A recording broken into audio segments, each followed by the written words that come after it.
What's up, y'all? She from Legacy Hustle here. I have a little request of you. If you truly appreciate what we're trying to do here and you enjoy the show, the sharing, the transparency, and the insights, as well as the inspiration we bring you with each and every episode, I need you to help us out as well by supporting. Go ahead and subscribe, like, comment, follow, and review as we work to get the word out to more people about the show. Also, please consider sharing the show with your entire network. Thank you. Enjoy the show.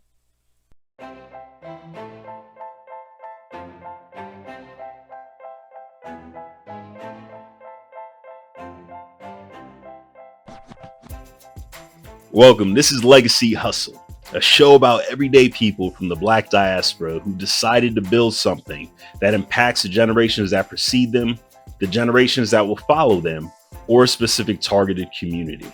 We use the word legacy and duality, describing not only what is being established for a specific target market, but to also highlight the impact on one's own family. The show will explore what their business is, how they got it off the ground, and trials and tribulations that they've experienced on their journey to Legacy Hustle, to both inspire and educate you, our listeners. I'm Sheed, I'll be your host, and in this episode, we'll be talking to Walla of Birthright AFRICA. Walla and I go all the way back to grad school days. Not going to bore you with how long ago that was. Walla is the co-founder and CEO of Birthright AFRICA, which is committed to providing a free educational trip to Africa for youth and young adults of African descent, ages 13 to 30. She's worked for over 16 years in management leadership experience, both in private and public sectors. Walla served as interim executive director, program director, internship coordinator, and strategic consultant to small and large educational nonprofits across both New York City and Washington, D.C. She received her MBA in Strategic Management and Social Entrepreneurship from Indiana University after working as a financial associate at Goldman Sachs. Wallace participated in both Educational Pioneers and Management Leadership for Tomorrow, aka MLT, and was selected as one of the most influential people of African descent in 2018. Wallace was born in Sudan and raised there as well as Sweden and Uganda before finally immigrating to New York City. Buckle up. It's going to be a great ride as Walla shares with us stories on how she established Birthright AFRICA and what it's taken to get it to sustain to the point that it is today.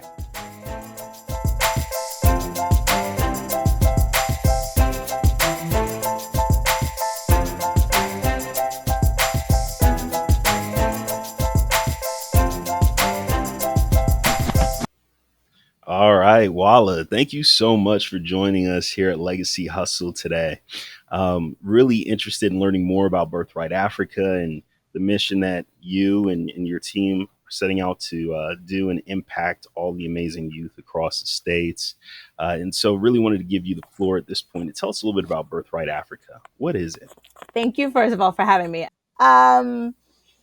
Birthright AFRICA is really my legacy. I love this podcast name, first of all, because I would have never even thought to put the idea of legacy and hustle, but I have been hustling to build my legacy.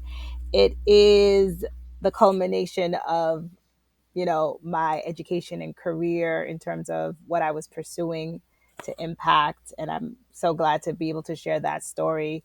It's a global nonprofit committed to providing every youth and young adult of African descent ages 13 to 30 with a life-changing free educational trip to Africa. And so with that, we are looking to inspire youth and young adults, ensure that they are being able to build that pride and confidence, creativity that we know they will receive from understanding our history, seeing the present day legacies being built, and then knowing that they are the future in building their own legacies of innovation, as we call it. And there is just something really amazing and magical when you explore that aspect of self. It starts locally with exploration here in the United States, because oftentimes we don't know our own backyard and history of our communities. we explore nationally, and then it culminates in a nation on the continent.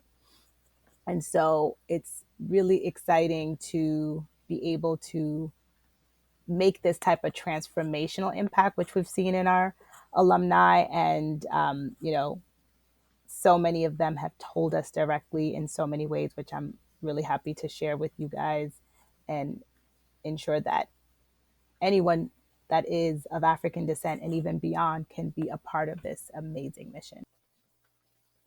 I love it. I love some of the things that you were just sharing just now, including learning about it even before they head out there. Mm-hmm. Can you talk a little bit about what some of that curriculum looks like for our listeners who may be curious now that they're hearing about this? Sure. Like, oh, how do I get involved and what exactly will I be experiencing? Yes. So before I go into the depth of the curriculum, quote unquote, because it's not your traditional education model, I should say how we're doing this and how we're trying to do this at scale and sustainably is through a very intentional collaborative partnership model. So for Got it. me, it was, after 10 years of working in the education space, really studying college and career readiness, and understanding where the Birthright Africa mission would sit within the education ecosystem. A couple of items that I took away were: one, this is about culturally relevant pedagogy, right? This is what connects to this understanding finally in the education system that Black and brown people need to know themselves and study themselves and be proud outside of the narratives. If we do get any sort of history or understanding, it tends to focus on enslavement and colonization, which of course we need to know. But if that's all you're getting, then there's this deficit narrative and devaluation going on in young people.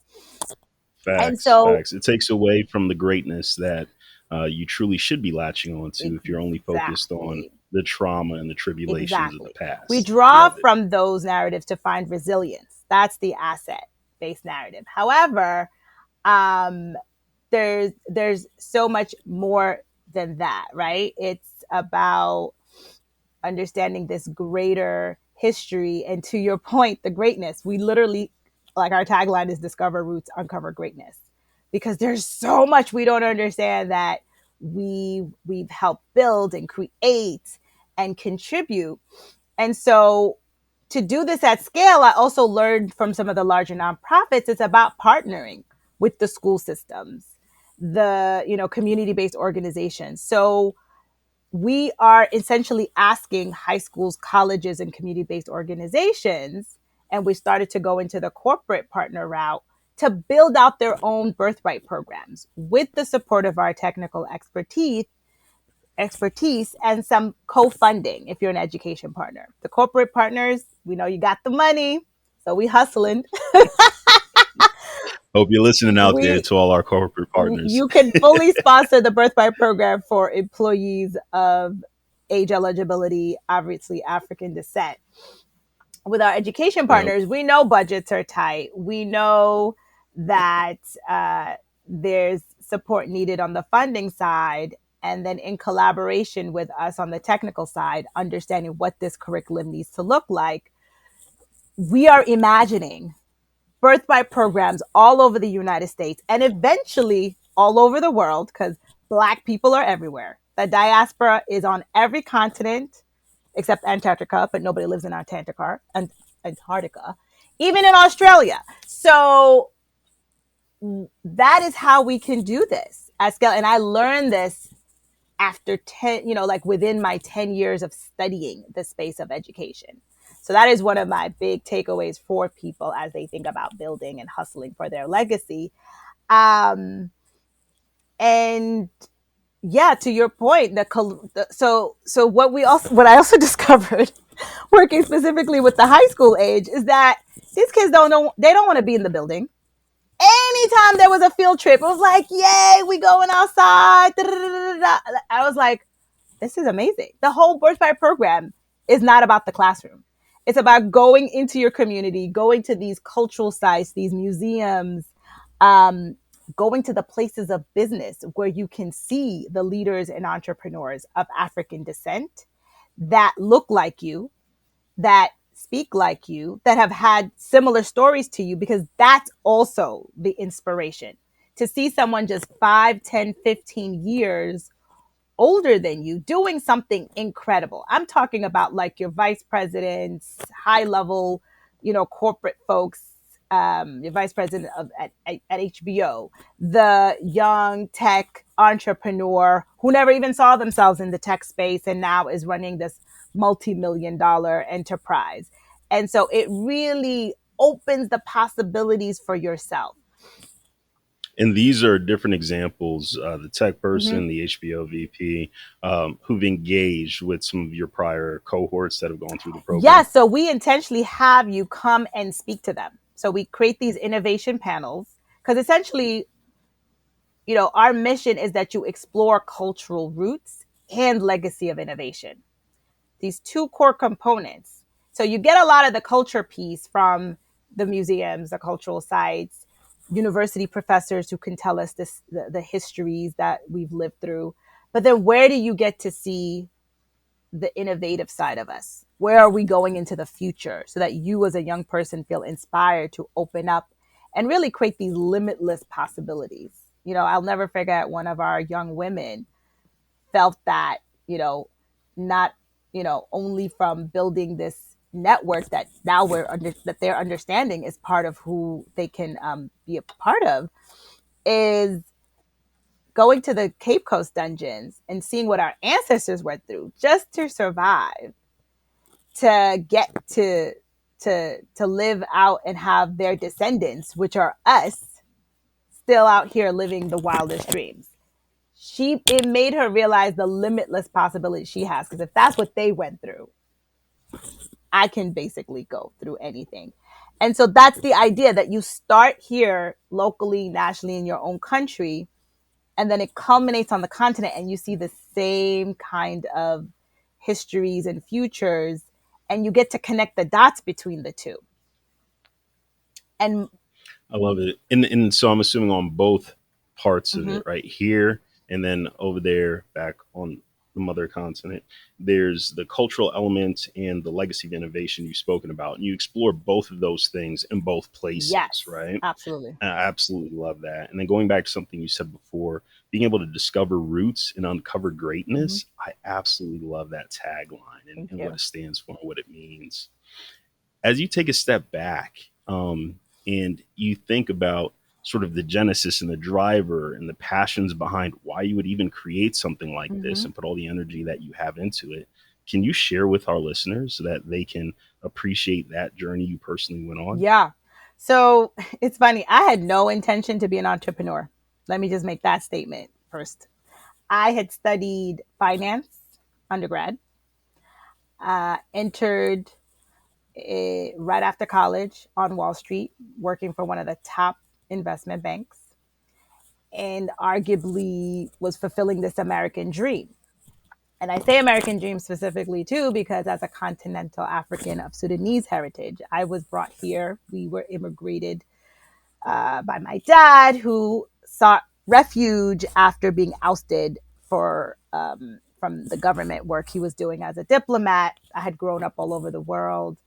Sweden, first recollections, Uganda, in between. We went to Sudan. And the whole time I was really exposed to American culture. I even went to an American school for a couple of years, right, almost right before we got here. And for me, America represented this like next country we're going to, which was normal, but now it's America. And I've had these references all my life. I grew up watching The Cosby Show in Sweden at 4 years old. I'm reading italics. If I was reading then, I don't even know. But and then Michael Jackson and them, Motown. Like I vividly remember watching Motown 25 at 4 or 5 years old in Sweden. So coming to America was this like achievement. Like, oh my God, we're in this land of opportunity and education, which I was reminded of all the time by my mom in particular. And so I was living the quote unquote American dream.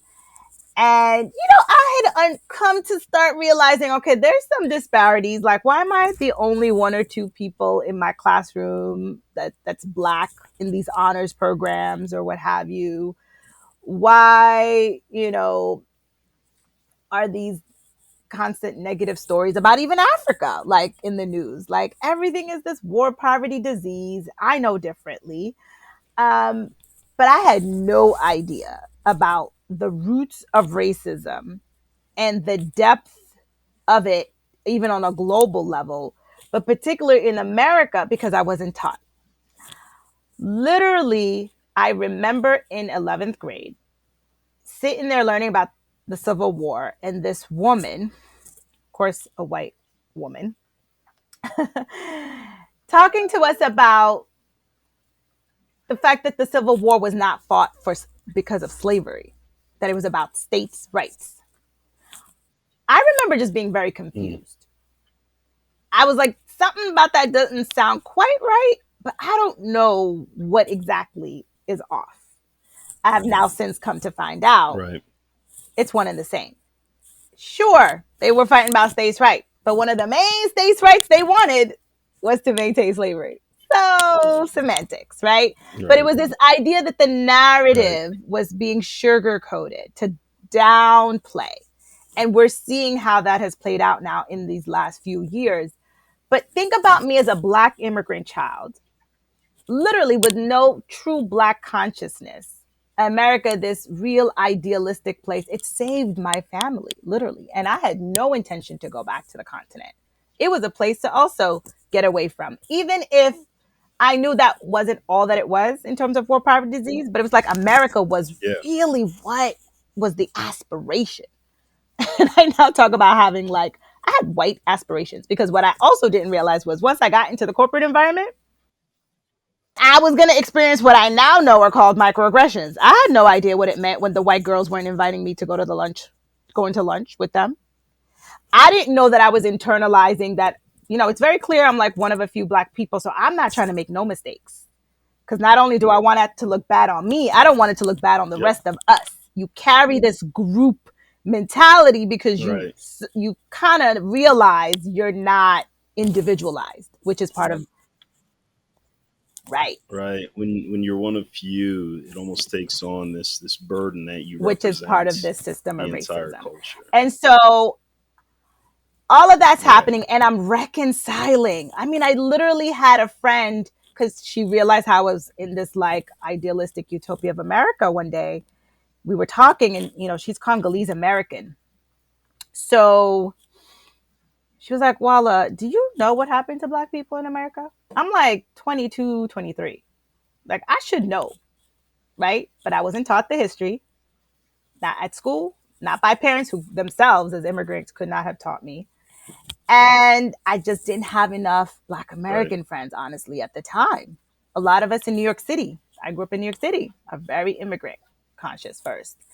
And so it literally stopped me in my tracks, or just made me realize there is something major that I'm missing, and I need to understand this in order to move forward. And so I doubled back, started learning the history. I'm more of a, auditory visual learner. So I tapped into all the documentaries, PBS, this and this. And, so I'm going through that learning and understanding. I'm experiencing what I'm experiencing in the workplace. And I can't tell you what the order is, but then I learned about two friends of Jewish descent that were getting their birthright. And I was like, what? Wait a minute. You're getting a 10-day trip for free to learn your history and culture? I need this. And then it made me realize, if I need this, a lot of us that are Black need this. Because I should arguably have the access to go back home as a continental African. I'm also very world traveled. But yet there's a big piece of who I am and the history that I come from and what it means for me today and into the future. So at 24, I was like, we need Birthright Africa. I went to look. I couldn't believe someone hadn't already started it.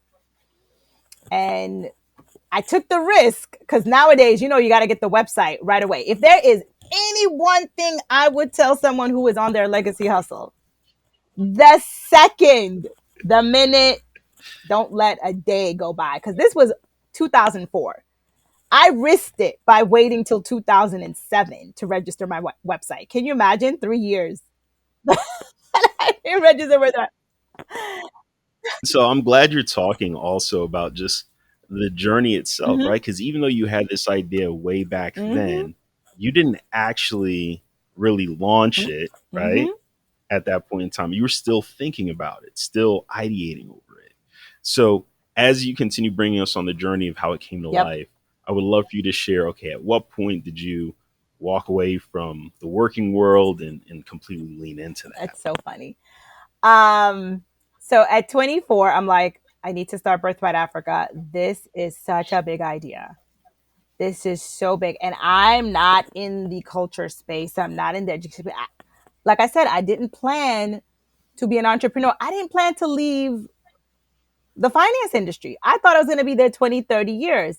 But then, funny enough, as I'm exploring getting an MBA, and I love that's where our story kind of collides, right? We're MBA colleagues. I come to learn through this other amazing program. If you're looking to pursue an MBA as a Black, Latino, or Native American professional, and you're really trying to be competitive, management leadership for tomorrow was fantastic for me as a fellowship. So that's another thing I would encourage people to do. Look for these fellowship type programs that will help you step back and look into and explore the kinds of career and education you need for your future. They ask the question, what's your passion? And I'd never been really confronted with that. I thought it was finance.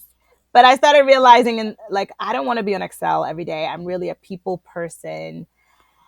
And it was a struggle. I think it took me about 6 months or so, really like working with a coach, tapping into, okay, so what would you do for free? What would you do in your spare time? Like those questions actually work if you step back and truly think about it. And so when I did, it was okay, well, the thing I do like to do most at the workplace is when I'm training people. I love the way that they feel empowered by the information. I feel alive. I feel like I'm in my element. And I loved mentoring, helping people understand career advice. I needed mentoring at the time. That's a whole nother story. But because going through those microaggressions, I didn't realize that you could get mentored through that. We built it into the Birthright program since.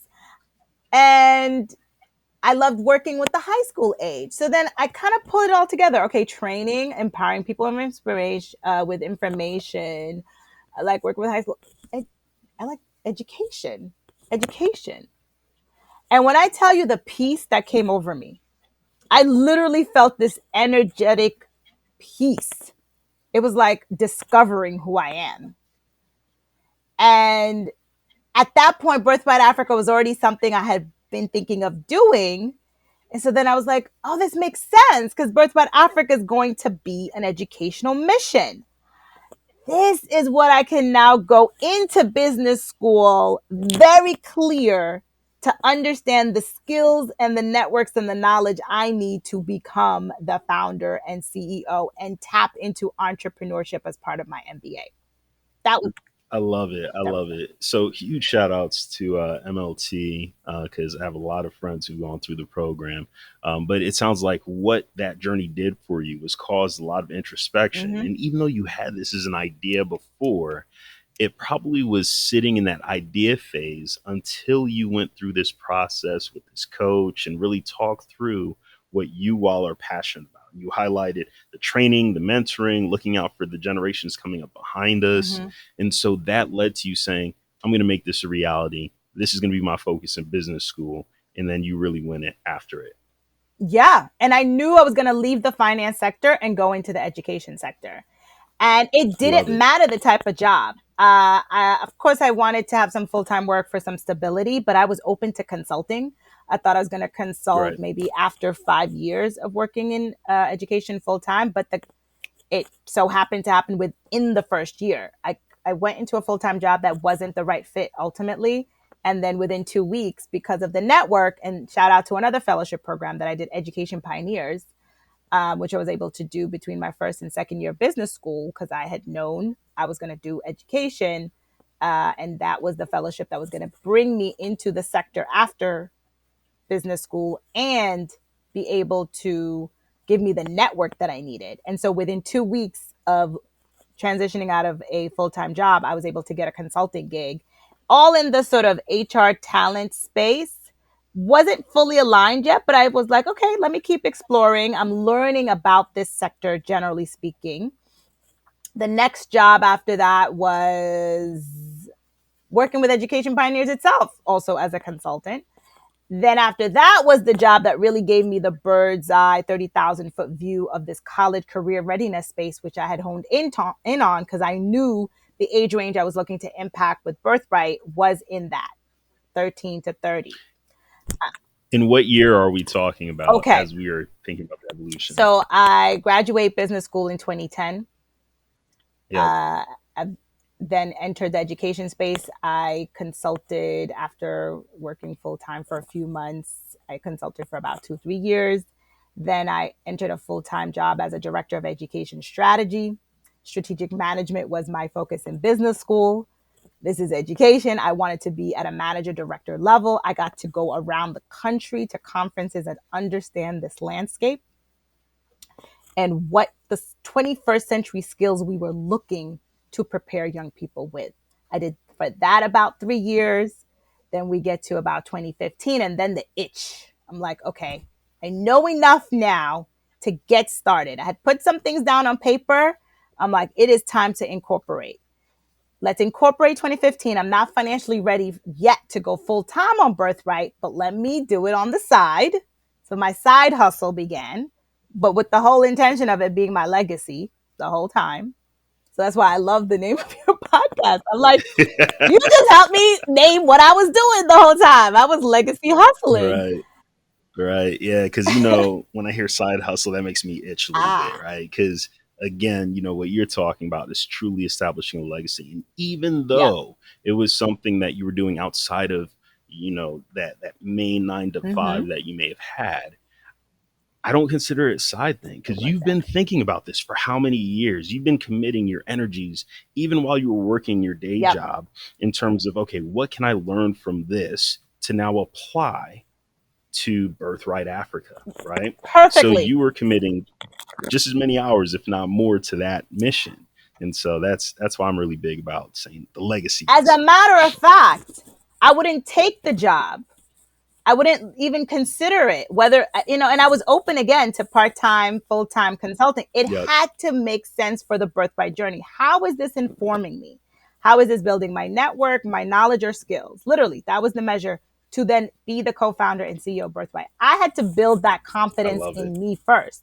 So that's why also in the middle of, or kind of coming out of this director of education strategy job, I ended up part-time consulting with them, with a nonprofit called Life Pieces to Masterpieces that serves African-American boys and young men ages 3 to 25, really, working on the ground with them, leveraging art to deal with trauma, to inspire them to believe in their possibilities. I was like, this is the demographic that I'm going to be working with. So let me support them and understand what it means.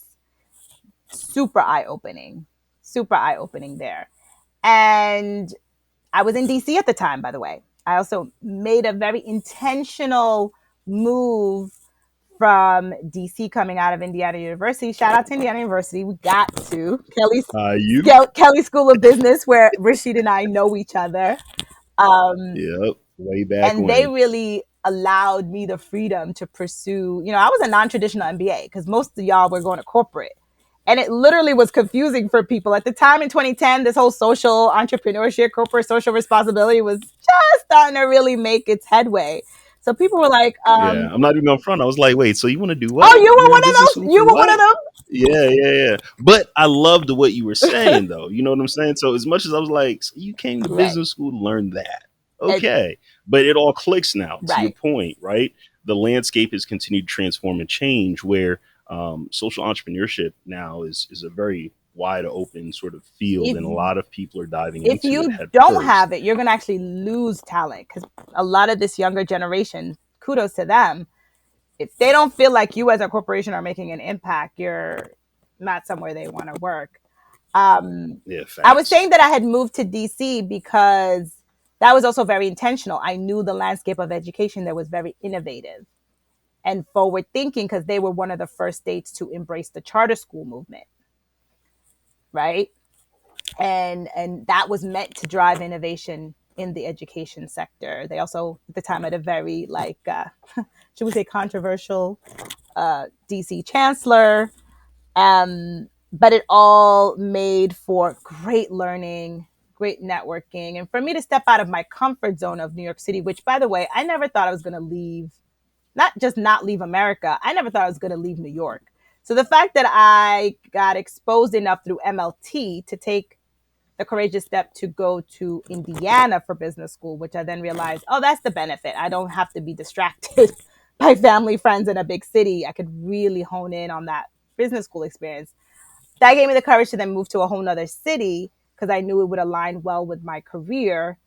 But in the end, where am I building this legacy? It's my hometown of New York City, which is considered arguably the world's capital. But I also realized my personal and professional networks were intersecting well. And when you are Yep. going for something that is entrepreneurial, the sweet spot, as I like to call it, is when your friend circle or associate circle that's not necessarily who you work with, engage with on all the time, can actually now become part of your entrepreneurial journey. And I saw a lot more of it in New York than I did in DC. And, other family reasons were bringing me here. And I just was like, I want to build Birthright Africa where I grew up in America as a diaspora person. All right. So in 2015, you ended up incorporating. You moved back to New York in what year? In 2015. So I incorporated 2015. because I was moving back, because that's the decision you also have to make. Incorporation is based on state. So it actually gave me the reason. And, Yeah. probably I was breaking up a relationship in DC. Ugh. And I was like, So it's time to life go. was going on at the same time. Yeah, family, parent, sibling dynamics required you as an older sibling to be back home. So that's the other thing I would also encourage people, like, sometimes your life is speaking to you in other ways on a personal level, but can also make sense or support the professional decisions you're making, especially related to your legacy hustle, because again, you want to feel so authentic to who you are when you are in this pursuit. And part of Got your it. authenticity has to come from the personal motivations and purpose for why you are pursuing this professional endeavor. Again, the And sweet when spot. you got to the point, I love Mm-hmm. it. When you got to the point where you were like, all right, let me start incorporating, were you still working, Mm-hmm. or was that around the time where you're like, all right, let me start stepping out? No, And I knew I still needed, the money on the side, because the other thing about nonprofit, it's not like you're revenue generating first to build a salary, right? Or revenue, even in a for profit, actually, unless you're coming in with, seed funding, you're usually starting with your own, which is limited. And so I consulted again. I found a nonprofit in a New York City high school, loved their mission. They were looking for someone with my skill set. And I was like, okay, this is a great way for me to start building my networks in New York for what I want to do eventually with Birthright. So I did that part time. That allowed me the flexibility to make the shift and continue building Birthright. Then I got, I think, one more full time job with another national nonprofit at this time. So that allowed me to go back into the national space of networking. And their focus was on real world learning, which I was very clear Birthright was. So again, very yeah. much aligned in building skill sets and networks around what I knew I would eventually be doing. Um, and when And during this time, did you have a goal in terms of X years from now, I know I want to have started Mm-hmm. this, or were you just sort of, you did? Okay. No, no, no. I said, No. mm-hmm, as in like, oh, the question of like, did you know when you were going to absolutely start? I figured Yeah, I would exactly. start within 5 years of incorporating in 2015. I didn't know the exact year. So what propelled me, which shouldn't be too surprising, is, you know, I figured it out that I was going to in 2019, and partly because, and this goes exactly to the mission of Birthright, what I should say is I wanted there to be a couple of pilots or a couple of cohorts before I went full time, just to know I had the proof of concept. So 2015, we incorporate. 2017, we had our first pilot cohort through the City University of New York, through who became my co-founder, because I didn't have a co-founder at the time. I met this amazing gentleman, Diallo Shabazz. Shout out to him. Part of this reasoning for going and working, establishing Birthright in New York, it turned out he was looking to establish Birthright. Every third Black person that I talked to was like, oh, I was going to do Birthright Africa, but I saw that you're doing it. So how can I work with you? Luckily, it's been that. There's been no animosity, no crabs in a battle. For those of us that are Black that are listening to this, we know this history of like, oh, we don't work together, we don't collaborate.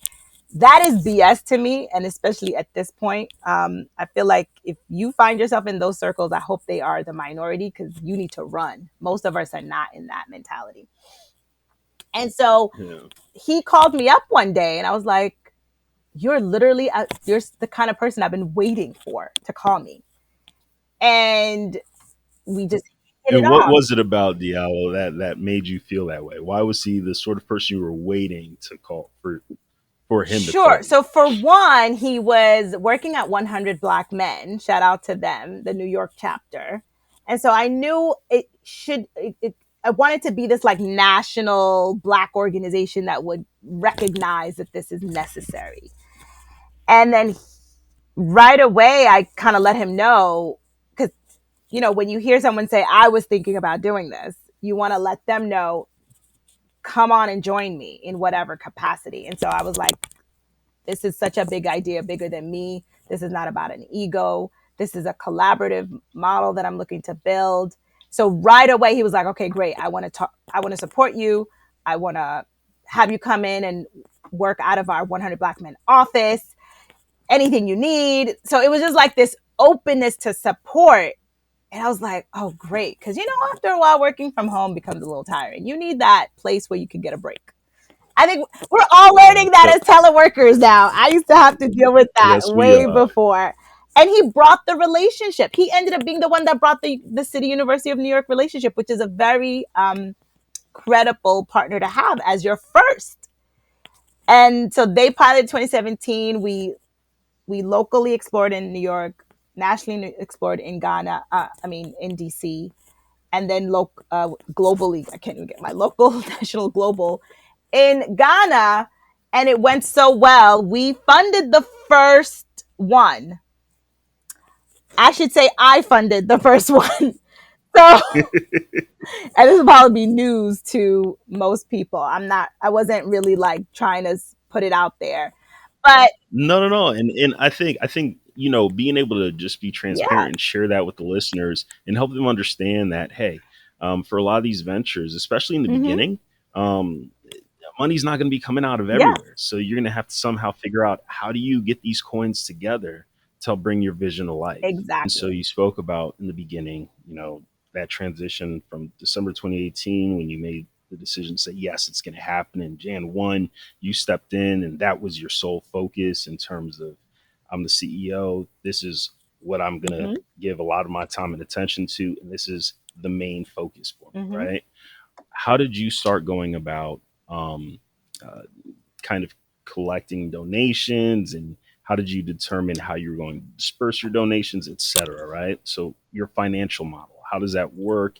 How do people donate, et cetera? Talk to me about that. Yeah. So as a nonprofit, the status that you need in order for folks to have the ability to tax deduct their donation is a 501c3 status.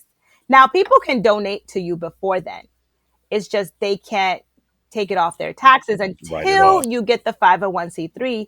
The beautiful thing is once you get the 501c3, it backdates to the date of incorporation. So we got the 501c3 in 2017, but it backdated to 2015. So anyone who had donated at that point, it was very mom and pop, myself, friends, family. Just like a for-profit has to go through the family friends round, so does a nonprofit.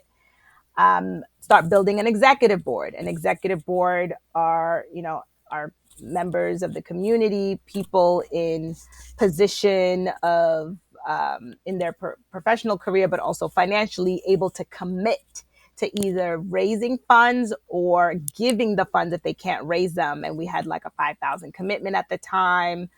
At that point, my co-founder joins the board. My sister, who's an amazing professional in her own right.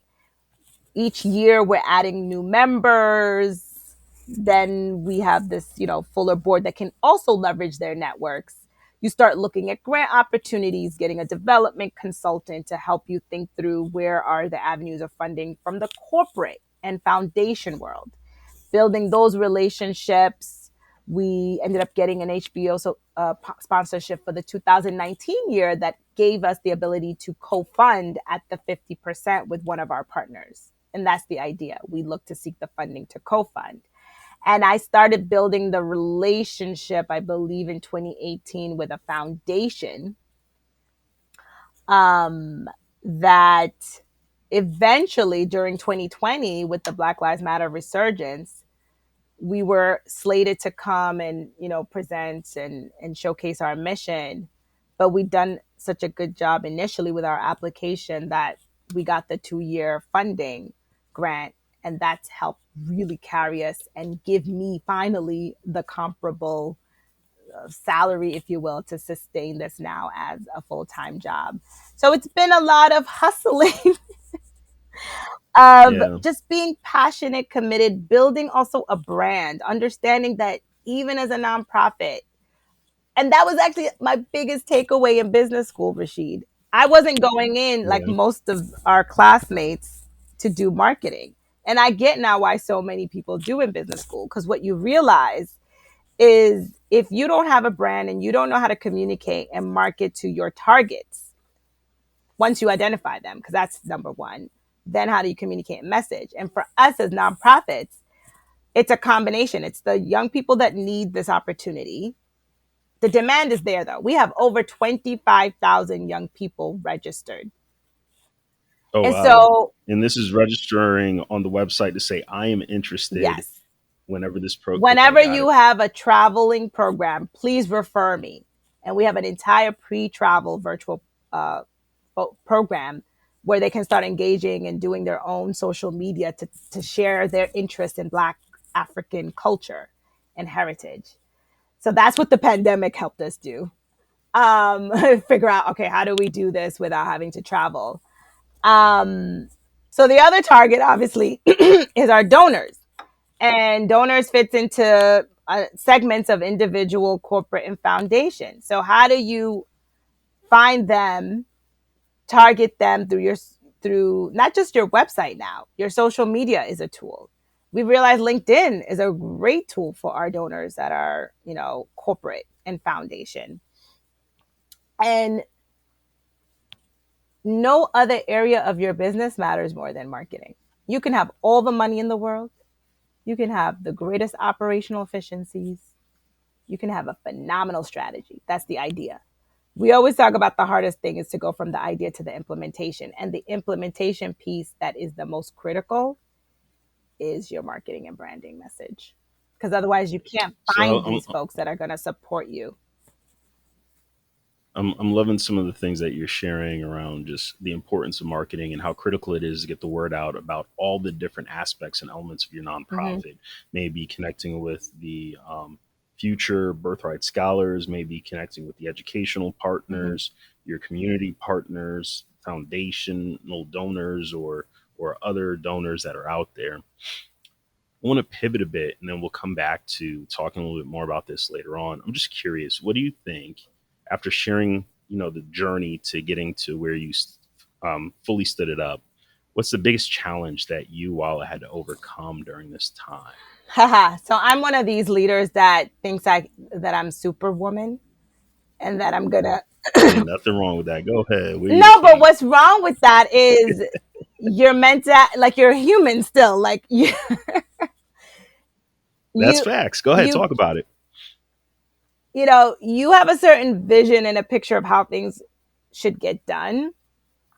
And Yep. that works well for the first year or two when you're lean, and a lot of it has to be you that does it. But once you start getting a team, right? Volunteers to start, we've gotten contractors, consultants. I finally just hired my first full-time person. We're so excited to have a development director who is phenomenal. I've had to really learn not just delegation, but this idea of truly trusting in my team's expertise. Because I have such great ideas and I'm so great at operational efficiency, and I'm just like, I can boom, boom, boom. Like, but there are moments where I realize, like, oh, I don't have the best idea.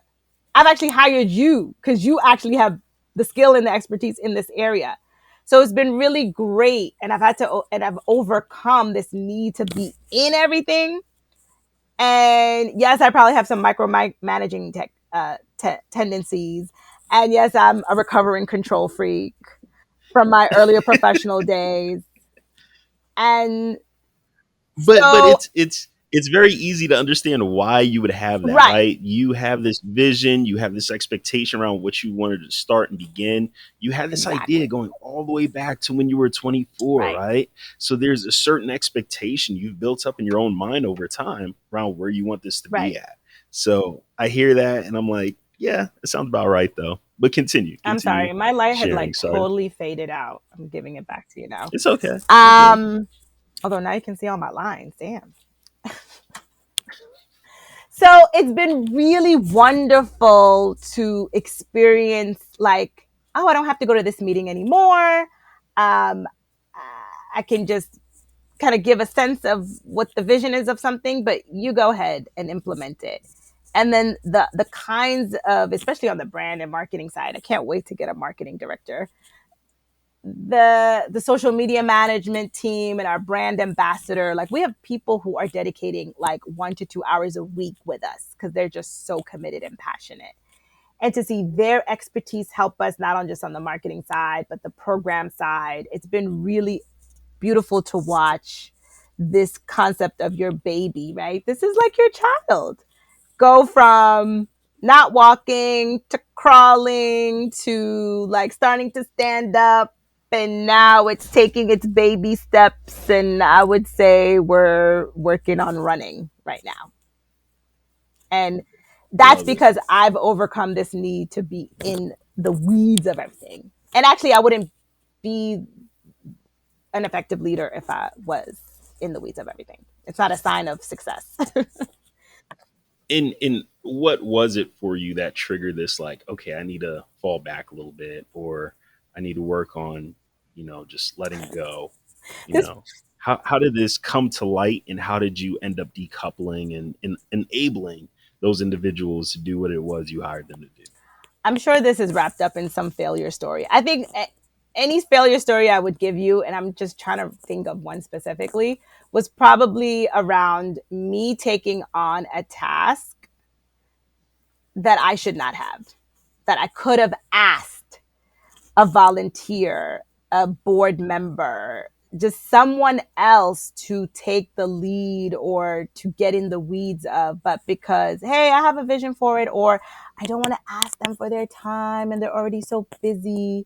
Meanwhile, I've had several people always like come to me and be like, well, why didn't you just ask me to do this? Or let's just get someone temporary for this particular task. And it's just like, oh yeah, I can do that. So we probably I didn't, so hit the mark with the numbers or the impact because I took it on and I'm already like a CEO. So why am I trying to be the social media person, the development person, and this other person as one person? got it.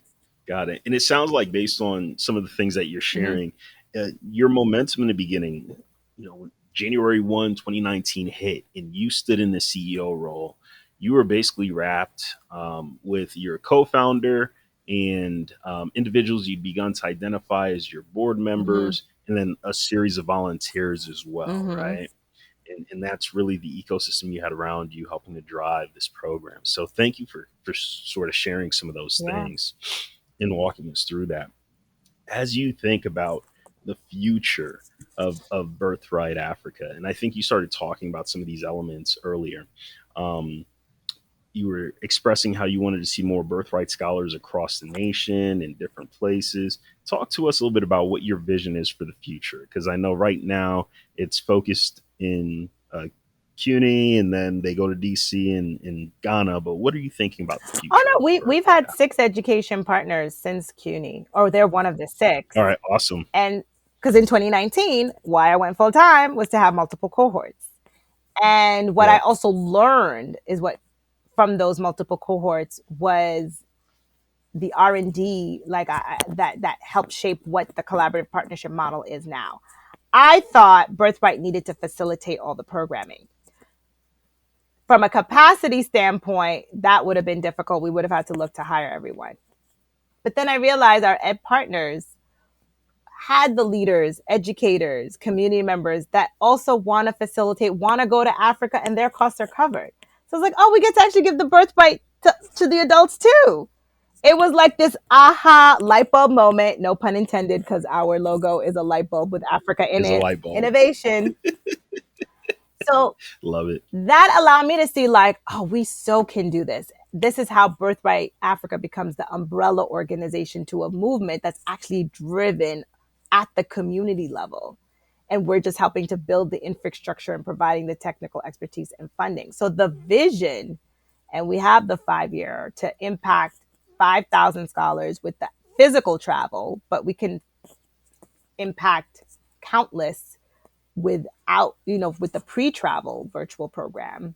We want to have 500 education partners between high schools, colleges, community-based organizations, corporations, and who we're calling our brand ambassador partners. So we have a cohort that's going with Jadena.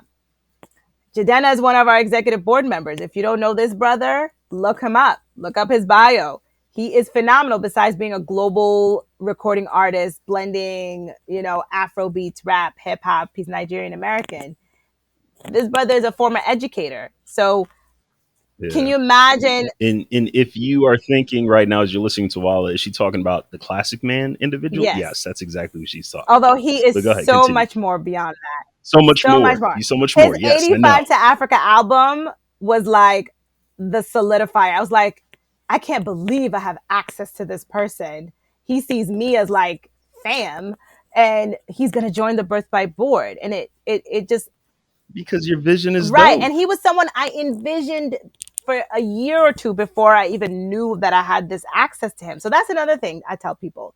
Manifest. Put it out there. You will be shocked the people and opportunities that come your way because you put out the energy. So the Jadenas of the world are coming to us now saying, I want to build a birthright program. So, the level of press and marketing, birthright will be a household name as we expand globally, and we as people of African descent will be seen for the greatness that we are, and not this current limited, devalued group, if you will, and that each of us within the diaspora culturally have our nuances and we're not this monolith. And then we are also within that individuals who have our aspirations and legacies of innovation, and that we are actually supporting each other as Black people while the greater society and particularly white people are dismantling this system of racism. Right? Yeah. Like our Yes. part is actually not to Phenomenal comment. dismantle the system. We never created it. That was my learning from 2020. But as we pursue greatness, we need the society to break down those barriers while we get this pride and confidence to express our highest aspirations and our greatness. I love it. Yeah, just falling in line with what you continue beating as your Mm-hmm. drum, establishing the cultural element and enabling people to learn more about their cultural roots, as well as really highlighting for individuals the legacy of innovation, both here and back on the mother continent. For those individuals who are listening right Uh-huh. now, who are either interested in being able to donate or they're looking for more information on how to become an educational Yep. partner, what are those two different ways that people can do that? So our website has fantastic information for both the scholars, those of you who are of African descent, ages 13 to 30, to register with us. Take a look at the Birthright Scholar Journey, as we call it, starting from the eligibility, registration, pre-travel, virtual, and then you'll be referred to a travel program. Our education partners, we have an entire website dedicated to you. You can let us know you're interested. You submit a form, you have a conversation with our program director. We're building out a whole guide for you. We'll be doing these orientations consistently. And for our, you know, supporters that are possibly, or potential partners rather, that are at corporate environments, or if you're someone who has influence, has a name, and you want to join this effort, just reach out to us through our info account, which is listed under our FAQs. The reason you want to join, the reason you want to donate time and or money is because 100% of our Birthright alum have said this is life changing.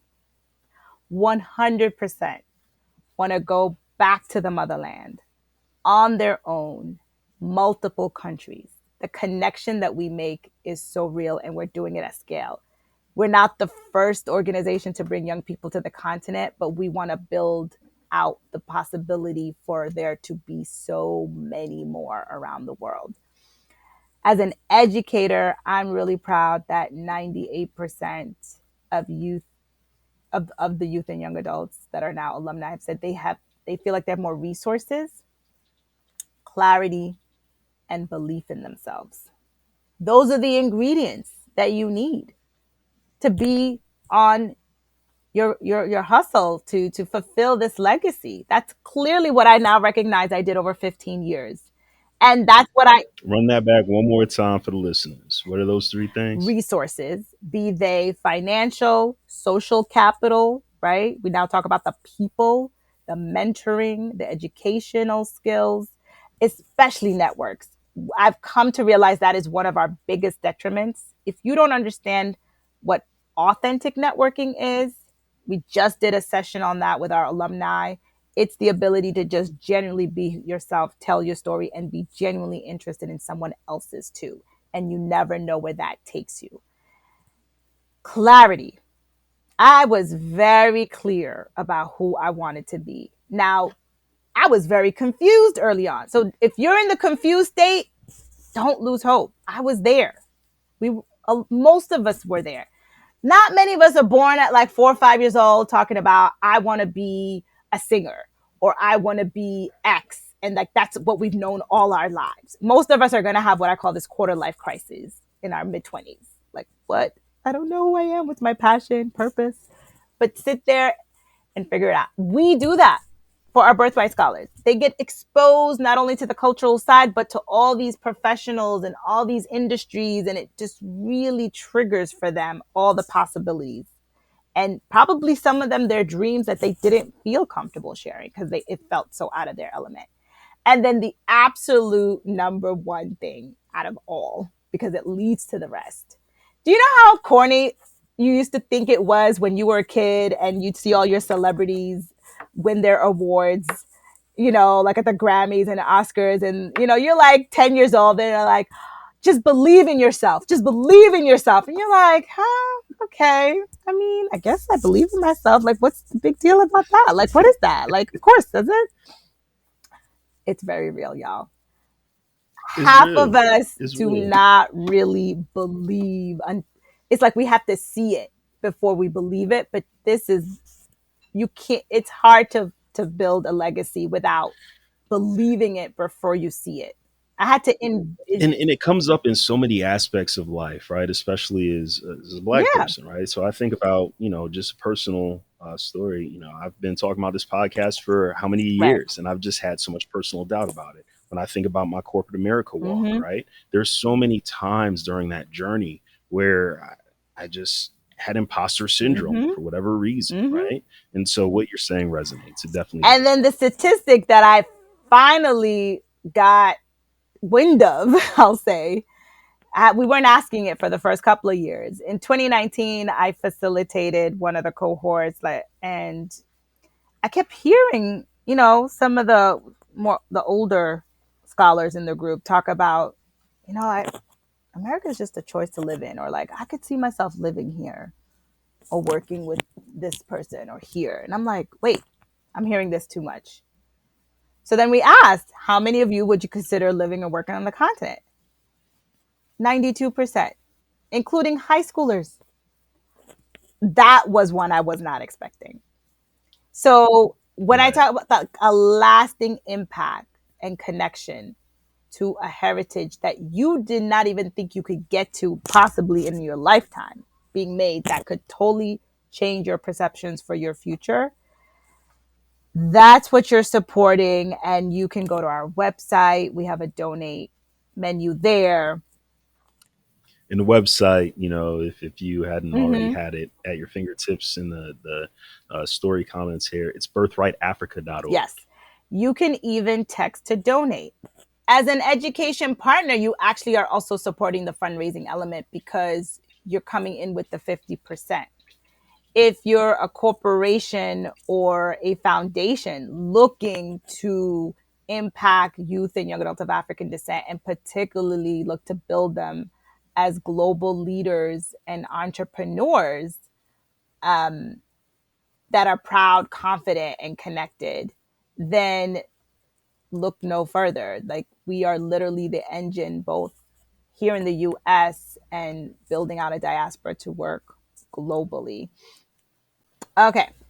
You can text to donate 646 437 8147. Write the word donate. That's it. Just write donate 646 437 That 8147. number again was 646-437-8147. Correct. And all they have to do is type donate in their text, Correct. and that'll have a response Mm-hmm. walking them through what they need to do, right? Exactly. It'll send you All the right. link. Awesome. Awesome. Perfect. Thank you for sharing Of that. course. We're going to transition now to what we're calling the 5 minute hustle. Mm-hmm. So it's rapid fire questions that we'll just quickly touch on. Hopefully, there's some resources or nuggets of wisdom that our listeners will pick up and be able to apply for their own personal legacy hustles. What was it that initially held you back from becoming an entrepreneur? I never even conceived of myself as one. I thought I was going to be working a regular, corporate job for the rest of my life. And it wasn't until I was exposed through my friend So, circle to what it could look like. And it didn't have to just be also a job. It could be consulting. Like, consulting is an entrepreneurial hustle too. yeah, yeah, that's Mm-hmm. real. That's real. So for you, it was not even recognizing or realizing that that was an avenue that was Or available to just you. that I had the entrepreneurial Um, spirit. Like, I thought it was a thing that you had to want already. Like, it wasn't something that you just got could it. choose to go into. Yeah. What's the best business advice you've ever received? Probably what was the hang up about being an entrepreneur that I had, now that I think about it. I think I thought you had to have money to start, and learning about lean startup, or just the idea that having the idea, just working through the details of it and really trusting in your own vision of it. Like, don't worry about other people telling you you're crazy, or not feeling limited by your current circumstance, I would say, is who knew that was business advice, but that is. Got it. What's the best business book, magazine, podcast, or any other resource that you'd recommend that our Legacy Hustler listeners should tune into? Hands down, How I Built This. How I Built Yeah. This?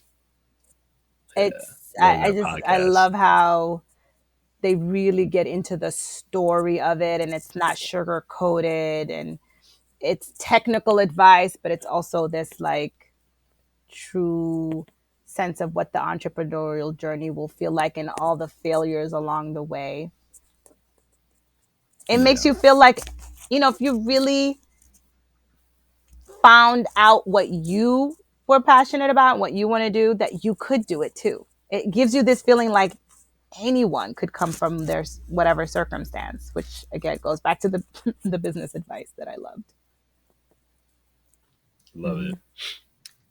it. And then last one here, favorite online tool, app, or internet resource that you actually use for your nonprofit. Well, naturally, being a nonprofit, all of us have to decide on our donor database. And I was exposed to this group early, and I felt good about its simple user interface and have since come to love a lot of the functionality to help build the relationship with the donor, and even past development consultants and our current development director have been impressed by it. So I would highly recommend anyone in the nonprofit space to look into Network for Good for their database. Network for Mm-hmm. Good. All right, awesome. Make certain that people take a look at that, especially if you're thinking about establishing your own Mm-hmm. nonprofit. Hey, Walla, appreciate your time, appreciate your energy. Love what you're doing for the community in terms of really looking at our generations coming up Yep. behind us and how you can expose them to more of the cultural element and that legacy of innovation in order to essentially help them discover their roots and uncover their greatness. Is there anything you'd like to leave our Legacy Hustler listeners with before you sign off today? I would just say that we're living in a day and age where things feel like they should happen quickly for you, but I would venture to say that think of it as a legacy, that it is your life's work that you're leaving behind. And oftentimes, especially in those moments where you're just like, oh, this is taking too long, or like, why can't this already happen, or this person's not calling me yet? In those moments, remember that it's a legacy. Remember in a way that it's meant to take a while, and actually it's going to feel so much more rewarding when it does work out, and believe that it will. So, I love it. Thank you for that, Walla. Really appreciated having you with us today. What's up, Legacy Hustlers? I hope your cup is overflowing with inspiration, motivation, and knowledge after listening to our guests today. And if it was, don't forget to subscribe, like, follow, comment, and share with your friends so we can continue to grow the base of listeners. Shout outs to Chris from Sideline Records for always producing an amazing episode. Jonathan Leonard, we see you. Thank you for the intro music. And to our listeners, until the next time we connect, please don't get in your own way in the pursuit of your dreams.